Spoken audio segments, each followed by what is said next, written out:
Hello, welcome to this week's How's the Market, Pensacola. Well, eight's the number. Eight is the number for this particular channel.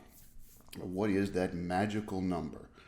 Well, according to YouTube, I've been trying to do some live videos when I'm out at properties, talking stuff on my phone, so I can show folks that are following this channel different things that happen in the real estate world. Some good, some questionable. We'll put it that way. But YouTube won't let me do it until we hit 1,000 subscribers. And as the time I'm sitting here recording this right now, we have 992.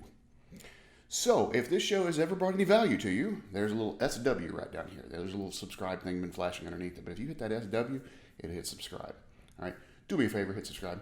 Let me help you. What was that Tom Cruise movie? Help you. Yeah, I want to be able to do those things so I can bring some stuff live to you guys. And YouTube's kind of put a restriction on that. They're like, you're not relevant enough until you have 1,000 subscribers, and right now you have 992, so go get 8 more. So do me a favor, hit subscribe. That would help me out a lot. This week's news. This week is earnings week. Earnings week. Every quarter, the stock market has what they call earnings seasons. That's where the quarterly reports come out from all the corporations. If you're a publicly traded company, you have to put out reports every quarter. All right, the CEO, the CFO are usually on quarterly calls, right? These are calls that happen. Well, that's starting this week. And it always jumps off with the banks. So it's either today or tomorrow. Wells Fargo's reporting, JP Morgan's reporting, Citi's reporting. There's a bunch of them that are reporting this week. That's really going to set a tone, especially with this mortgage deferment.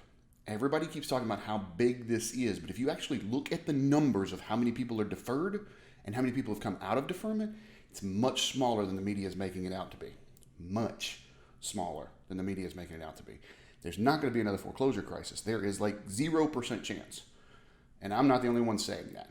There is a 0% chance we're going to see that foreclosure crisis that we saw in '08 in 2021.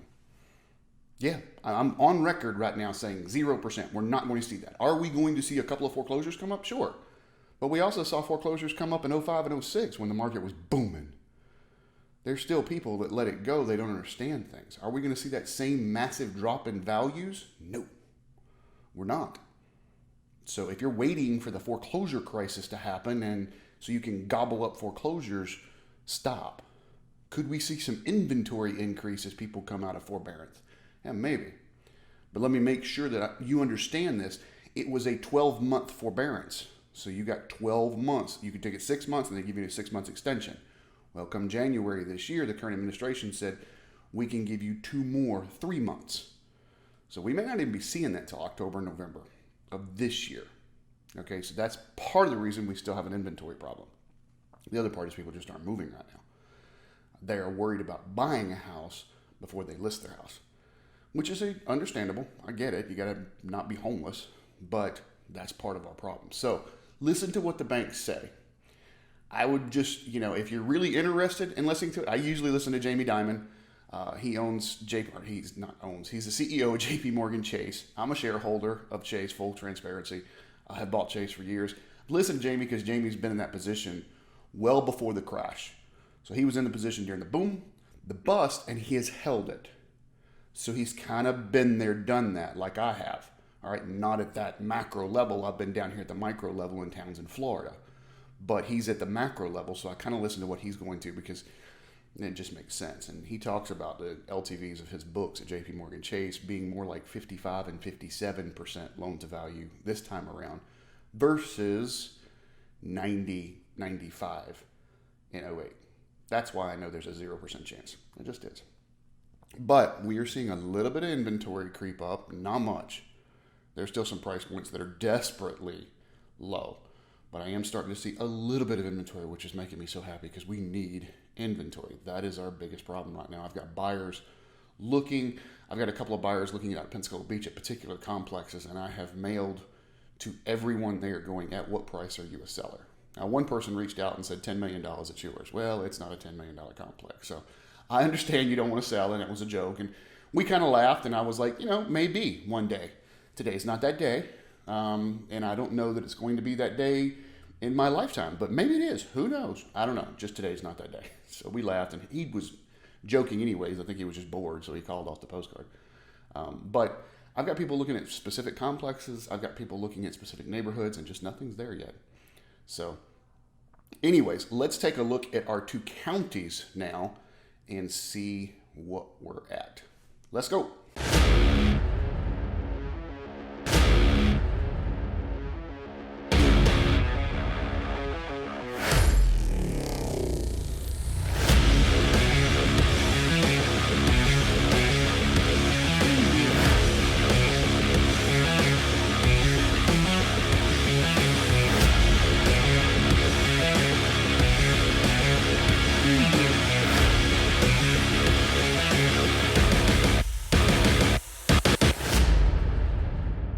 All right, if you've never seen the show, then you don't know that I always start the show off with this slide right here. It says if we have between 6 and 7 months, we have what's called a neutral market. Anything greater than 7 months is a buyer's market. Anything less than 6 months is a seller's market. What the slide doesn't say, anything greater than 9 months is a hyper buyer's market. Anything less than 3 months is a hyper seller's market. Let's start off in Escambia County like we normally do, and looky. Last week, everything over 550 was a seller's, not a hyper seller's, but it looks like that 650 to 700, a couple of them went under contract, pushing that back down to a hyper seller's market. Besides that, everything else is a seller's. I also noticed that the 700,000 plus, the luxury, we had some come under contract. We also had a lot come off the market, like expire. So I think that's one of the reasons this went down some. So we're at 3.9 months there, which is still a seller's market. But I want to say last week was 5.1 months. We were creeping up on a neutral. So pay attention on both sides of the ball from that. Here's what continues to worry me. We've seen 100 to 150. Last week was 0.8 months. Now it's 0.9. So we are seeing the right trajectory. But just like I said last week, watch your ads because, well, I can tell you, we've seen an increase in inventory, so prices are going to fall. No, they're not. So just watch that. Pay attention.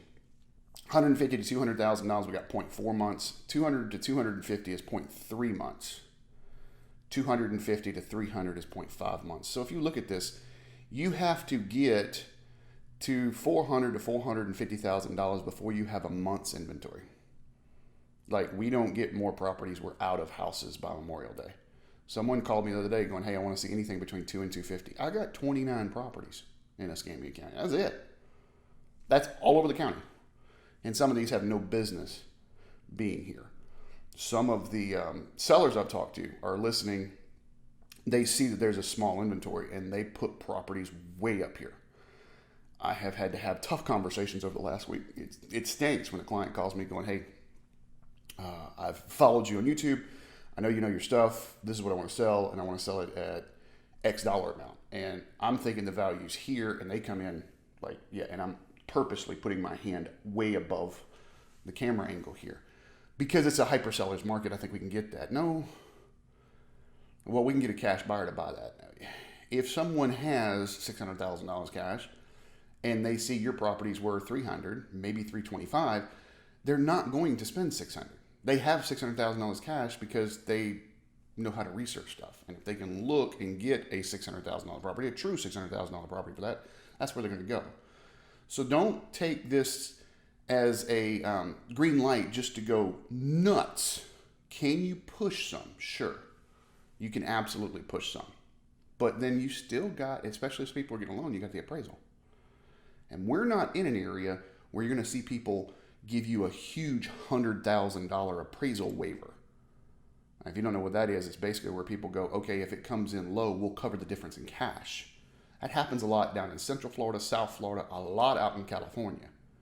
We're seeing that now because they got the cash to do it. Here, we're not in that area.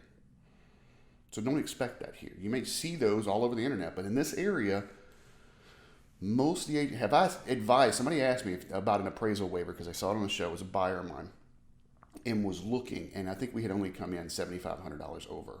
And they were like, should we do an appraisal waiver on that? Because they were worried it wasn't going to appraise. They thought that the list price would probably be the max. They really wanted a house. Over $7,500 or under $10,000, maybe. That is going to be a personal choice. I couldn't advise one way or another. And that's exactly what I told this couple. I'm like, this is up to you. Understand if that's the point, then according to the appraiser and according to the bank, you're overpaying for the property. And if you come to me selling it in 3 years from now, that's one of the things I'm going to remind you. Hey, we overpaid for it, so we might not get the appreciation that you're wanting. But $50,000, $100,000, I could never advise a client of mine. Not in our area. Not in our area. Now, maybe it was out in California. Maybe it makes sense. I don't do real estate out in California. I know that I've talked to some people down in Tampa doing $50,000. I don't know that I would do that. I lived down there 4 or 5 years. My wife is a very proud graduate of the University of South Florida. I don't know that I would do that there, but I'm not in the market right now down there. I was in 02, 03, 04, 05, 06. That made sense. All right, let me get back to this. So that's Escambia County. Let's get over to Santa Rosa County, where look what we saw. Another one jumped out of the hyper sellers market and into just a sellers market. So we got 5 to 550, which was the pocket last week. But now it looks like luxury has jumped into just a sellers market. Same thing in Santa Rosa County, except $100,000 to $150,000 now shows 1.1 months. So if you remember in Escambia County, you had to get all the way up to $400,000 before you got to just 1 month's inventory.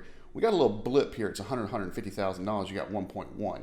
The reason that blip is because some of these properties need drastic rehab. They need some repairs. So they're kind of sitting a little bit. That's also why you're seeing these $50,000 to $100,000. We got 0.4, but your list to sell ratios are much lower, 90 and 91%. That's because they need some major rehab work. You either had Hurricane Sally or something. All right, one of these properties I saw had like a major fire in the house. So it was an investor that picked it up. They knew how to bring it back up to code, but they're not paying full retail for a firehouse. Okay, not the restaurant, a fire building, and whatever. You guys know what I'm saying. All right, whereas you get up to the 150, everything's back to 100%. 100%, 100%, 100%, 100%, 100%.